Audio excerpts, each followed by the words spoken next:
মা বৌমা বলতে বলতে ঘরের দিকে যায়, কিন্তু ঘর পুরো ফাঁকা দেখে একটু অবাক হয়।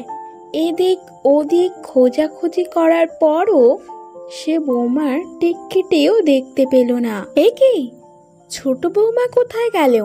এত সকাল সকাল উঠবে বলে তো মনে হয় না, কিন্তু কোথায় গেল? বৌমা, বড় বৌমা! রাধিকা ডাকা মাত্র সেখানে ছুটে আসে। বড় বৌমা, তুমি কি ময়ূরীকে রান্নাঘরের কাজে লাগিয়েছো?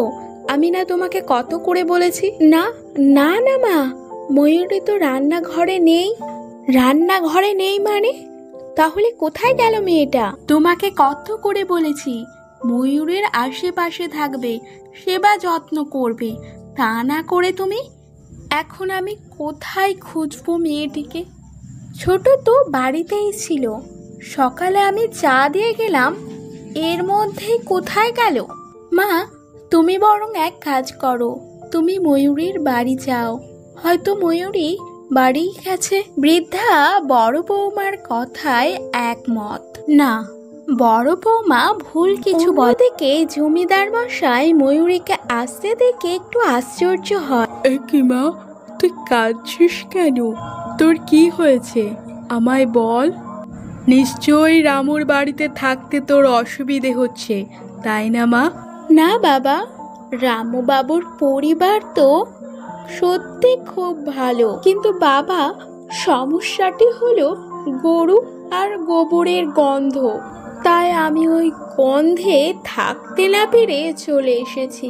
হয় গরু, না হয় আমি, ওনাদের যে কোনো একটিকে বেছে নিতে হবে। কিন্তু মা, গরুর দুধ বিক্রি করেই তো ওদের সংসার চলে। তাতে আমি কি করব? বাবা, এখন তোমাকেই একটা ব্যবস্থা করতে হবে। আচ্ছা, তুই ঘরে যা। ময়ূরী ঘরে যাওয়ার পরই সেখানে বৃদ্ধা এসে হাজির হয়। তখন জমিদার মশাই বৃদ্ধাকে বলেন, বুঝেছি তুমি কি কারণে এখানে এসেছো। তুমি আমার মেয়ে ময়ূরীকে খুঁজতে এসেছো, তাই না? হ্যাঁ জমিদার মশাই, হ্যাঁ। ময়ূরী কি তাহলে এখানে এসেছে, কিন্তু কাউকে কিছু না বলে হঠাৎ করে চলে এলো? না, মানে এখানে তো আসতেই পারে যখন খুশি, কিন্তু একটু বলে এলে আমাদের চিন্তাটা একটু কম হতো। সবে বুঝছি রামুর বা। আসলে ময়ূরী ছেলে মানুষ তো।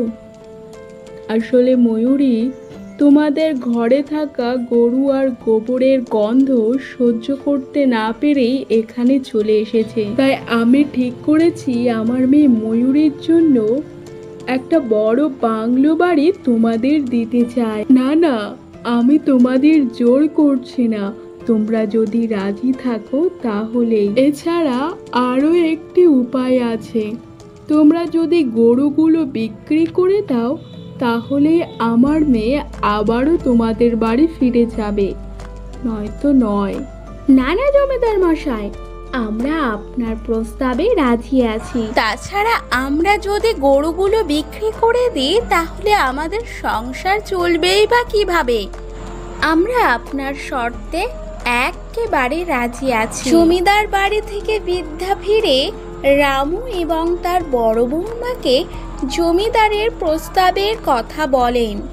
জমিদার মশাইয়ের প্রস্তাবে রামু মোটেই রাজি ছিল না, তবে তার মায়ের কথাও সে ফেলতে পারে না। তাই সে বলে, মা, আমরা যদি সবাই মিলে চলে যাই তাহলে গরুগুলোর কি হবে? শেষমেশ আমার আদরে গরুগুলিকে সব বিক্রি করে দেব। ও মা রামু, তা কেন? আমরা সকলে যাচ্ছি এটা তোকে কে বলল? আমি, তুই আর ময়ূরী ছোট বৌমা। বড় বৌমা তো এ ঘরেই থাকছে, তাই গরু বিক্রি করার কোনো দরকার নেই। এখন আর বেশি কথা বাড়াস না তো, তাড়াতাড়ি ব্যাগপত্র গোছা দেখি। তাছাড়া বড় বৌমা ওখানে গিয়ে কি করবে? তার থেকে বরং এখানে থেকেই গরুগুলোর দেখাশোনা করুক। এ তুমি কি বলছো মা? আমরা সকলে চলে যাব আর রাধিকা এই ঘরে একা একা কি করে থাকবে? না, যেতে হলে আমরা সকলে মিলে যাব। না না, এ তুমি কি বলছো? মা তো ঠিকই বলেছে, আমি ওখানে গিয়ে কি করব? তার থেকে বরং আমি এখানে থেকে গরুগুলোর দেখাশোনা করি। তুমি আর না করো না। মা, আপনি কোনো চিন্তা করবেন না, আমি ঘরের সমস্ত গরুগুলো খুব ভালোভাবেই দেখাশুনো করব। রামু রাজি না থাকলেও রামুর কিছু করার ছিল না। তারা রাধিকাকে ছেড়ে বড় বাংলো বাড়িতে এসে সকলে উপস্থিত হয়। এত বড় বাড়ি দেখে রামুর মা সত্যি ভীষণ খুশি হয়। ও মা রামু, দেখ দেখ কত বড় বাড়ি, যেন সব কিছুই স্বপ্ন। এতদিনের স্বপ্ন আমার আজ সত্যি হলো। হবে না এমন লক্ষ্মীমন্ত বৌমা যার ঘরে, তার সব স্বপ্নই তো পূরণ হবেই। হয়েছে হয়েছে, অনেক হয়েছে, এবার যাও দেখি রান্নাঘরে দুটো রান্না বান্না করে নিয়ে এসো। তাছাড়া দিদিকেও তো আনলে না, রান্না বান্না কে করবে? আর এত টাকা আমার বাবার নেই যে একটা আলাদা লোক রাখবে রান্না বান্না করার জন্য। বৌমা, আমি করব রান্না? হ্যাঁ, এতে অসুবিধার কিছু আছে বলে তো আমি দেখছি না। এই বলে ময়ূরী সেখান থেকে চলে যেতে থাকে। রামু সেখানে দাঁড়িয়ে দাঁড়িয়ে সব ঘটনাই দেখছিল, কিন্তু ময়ূরীকে কিচ্ছুটি বলল না। কি রে রামু, বৌমা এতগুলো কথা বলে গেল, এমনকি আমাকে রান্নাঘরে রান্না করতে বলে গেল, তুই একটা কথাও বললি না বৌমাকে? মা, আমি আর কি বলবো, তুমি তোমার স্বপ্ন পূরণের জন্য কখন যে খাল কেটে কুমির এনেছো তুমি নিজেও বুঝতে পারোনি, তাই আমারও যে আর কিছু করার নেই মা। বৃদ্ধা আর কোনো কথা না বাড়িয়ে রান্না করতে হবে বলেই সে তাড়াতাড়ি রান্নাঘরে চলে যায়। রান্না করতে করতে বৃদ্ধা ভাবতে থাকে, যদি এখানে বড় বৌমা থাকতো তাহলে হয়তো রান্নাঘরে প্রবেশ করতেই দিত না। হঠাৎই ময়ূর চিৎকার করে বলে, মা, রান্না হলো? আর কতক্ষণ লাগবে? একটা রান্না করতে এত দেরি? অন্যদিকে রামু ঘরে ফিরতে ময়ূরী রামুকে বলে, দেখো, আমি আর মাকে এই ঘরে রাখতে পারবো না, কারণ আমি তো কাউকে বসিয়ে বসিয়ে খাওয়াতে পারবো না। মা না ঠিক করে রান্না করতে পারে, না আরও কিছু। রান্না করতে গেলে 2-3 ঘন্টা লাগিয়েই দেবে। ময়ূরী, এ তুমি কি বলছো? রামু আর ময়ূরীর মধ্যে বৃদ্ধাকে নিয়ে তুমুল অশান্তি শুরু হয়ে যায়। বৃদ্ধা দাঁড়িয়ে দাঁড়িয়ে সবে লক্ষ্য করছিল। মন খারাপ হয়ে বৃদ্ধা তাদের ঝগড়া থামানোর জন্য সেখানে এসে বলে, সত্যি তো মা ময়ূরী, আমার বয়স হয়েছে, তাড়াতাড়ি কোনো কাজই করে উঠতে পারি না। আমি কালই চলে যাব মা। রাধিকা প্রতিদিনই দরজার সামনে বসে অপেক্ষা করত তার মা, স্বামী এবং ছোট বোন ময়ূরীর জন্য। বৃদ্ধাকে আসতে দেখে রাধিকা ভীষণ খুশি হয় এবং তার মাকে বলে, মা তুমি, আমি যে কি খুশি হয়েছি তোমাকে বলে বোঝাতে পারবো না।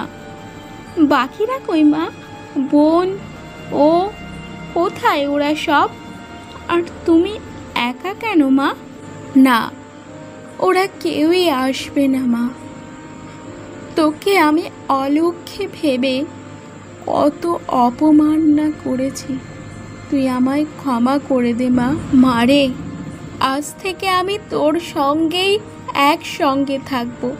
সত্যি মা, তুমি আমার সঙ্গে থাকবে? মায়ের এমন পরিবর্তনে রাধিকা ভীষণ খুশি হয়। বৃদ্ধা ময়ূরী এবং রামুকে ঘরে আসতে দেখে বৃদ্ধা ভারী অবাক হয়।